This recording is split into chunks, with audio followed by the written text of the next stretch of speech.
an opening which is very aggressive, can win you about 70% of the time, and can checkmate early or even promote into a queen is the Ponzian. And it starts with e4. And then the most popular response is usually e5. And currently it still is. We are gonna go knight to f3. And they should go knight to c6, trying to defend their pawn. And surprisingly, we are gonna go pawn to c3. A rare move. Usually we go and fight for the center like the Scotch Gambit.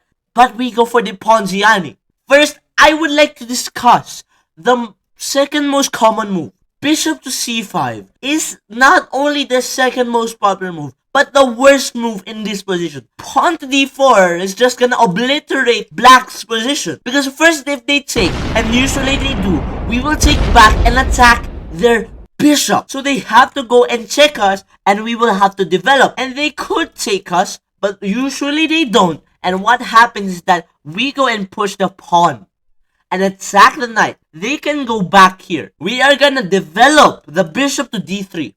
Usually, in this position, opponents already blunder over here. When they go pawn to d6, we already fork them with queen to a4, check the king on e8, and then trying to fork the bishop. And usually they cover and we take it. If f6 happens, the most common move, actually the maybe even the best move, we are gonna go pawn to d4 first. And if they take, we go push the pawn and attack the knight. If they go knight to d5, trying to attack our position and escaping the attack, we can go bishop to c4.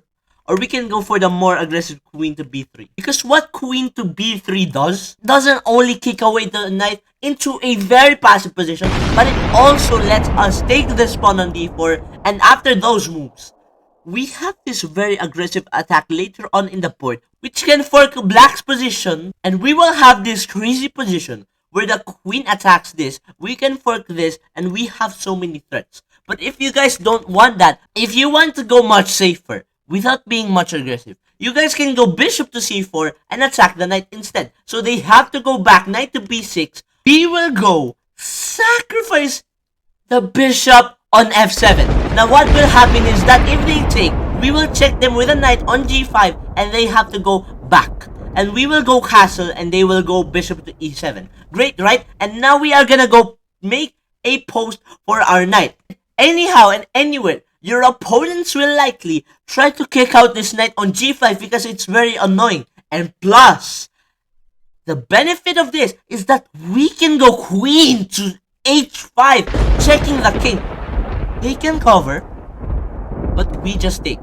And that is still check. They have to move their king, and it's bye-bye for them. It's already checkmate in 13 moves. And instead, what if they take the free pawn on e4? That is alright because we can just push on pawn to d5. This is the most deadly line in the Ponziani opening because if knight to e7, knight takes e5, then d6 will happen.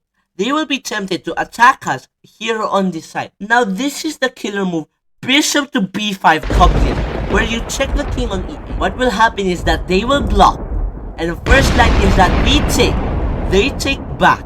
We will go take back with the knight and attack the queen. They can take back with the knight and we take back. We have a triple fork on the rook, the knight, and the king.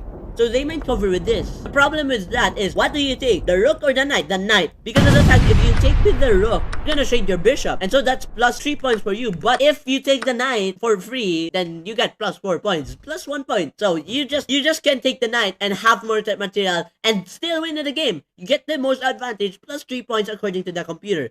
But what about the other lines? What about if they go queen here? A mischievous move to literally checkmate us to get distracted. So the first move we'll do is first to take the pawn with the pawn on b7. And that is a check. So folks, they cannot checkmate us because that is a check. They must move their king, right? Or cover their king. But there's another option. What if they take our bishop? Well, that's easy, bro. Because when they take our bishop, well, then we'll just queen. And there's no checkmate at all. What the heck is this queen looking at? What if they don't do that? And instead move the king, trying to get the checkmate what they deserve. But there's another trap for them. We go knight to f7. And that is a check and a fork to the rook on h8.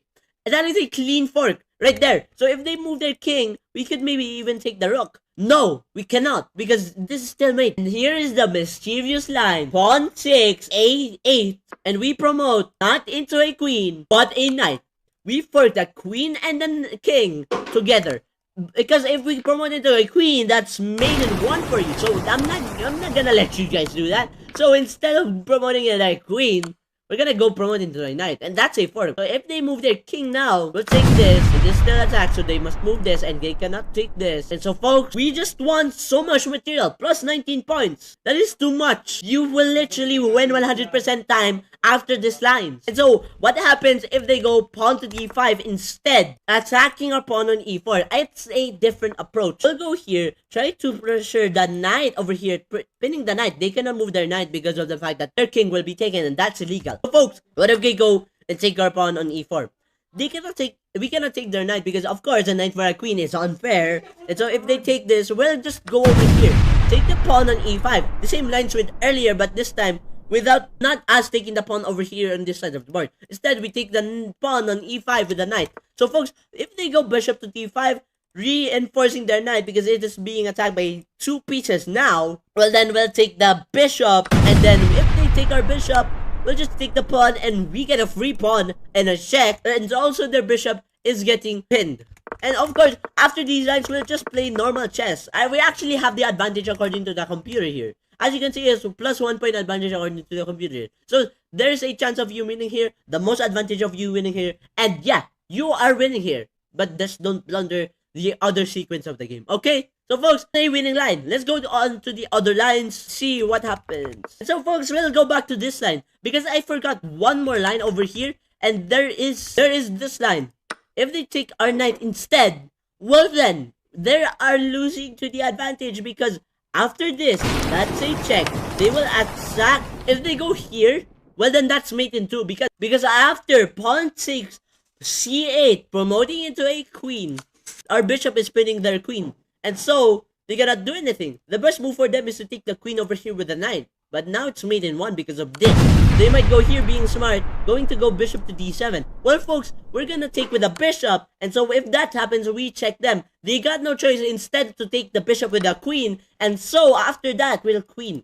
So they might cover it first with the knight on c8, and so we'll trade their queen first, and if they go here, now they got an exposed king, we got plus 12 points, plus we got a promoted pawn into a queen at the end of the board. What the heck? That it is literally on, and it's literally just on move 12. And that is literally how you win with a Ponziani opening with those lines. Which is over here. What if they go back instead of going here? Well, then we'll just do the same thing. If they go here, develop their knight, well then we'll go here and attack their knight. Well, of course, but what if they go here? Try to attack this, while also having this, but it's protected. But yeah, you get the point. If I go here, you cannot go here, because of, if we go here, we cannot go here, because of the fact that it's protected. Why would you trade a knight for a pawn? And so they would go here.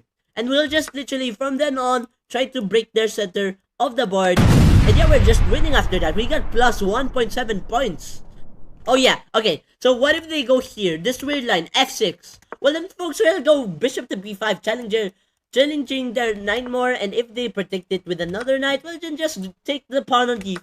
If they take it with a queen, not trying to undefend their knight with another knight, then we will just go pawn to d4, trying to counter-attack their pawn on e5. And so after that, folks, we'll just play normal chess. We just got the advantage. We have the most dangerous lines over here, folks. We're just winning.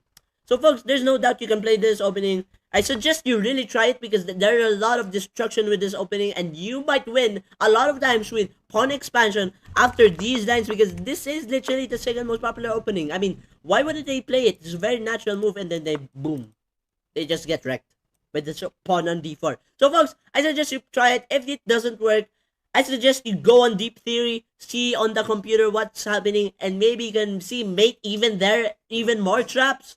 If you do, can you just please comment me down below what are the traps, and I might do a video on it, on a deep calculation analysis. So folks, see you guys in the next video. Peace out. I hope you guys liked the video, and if you did, please like the video.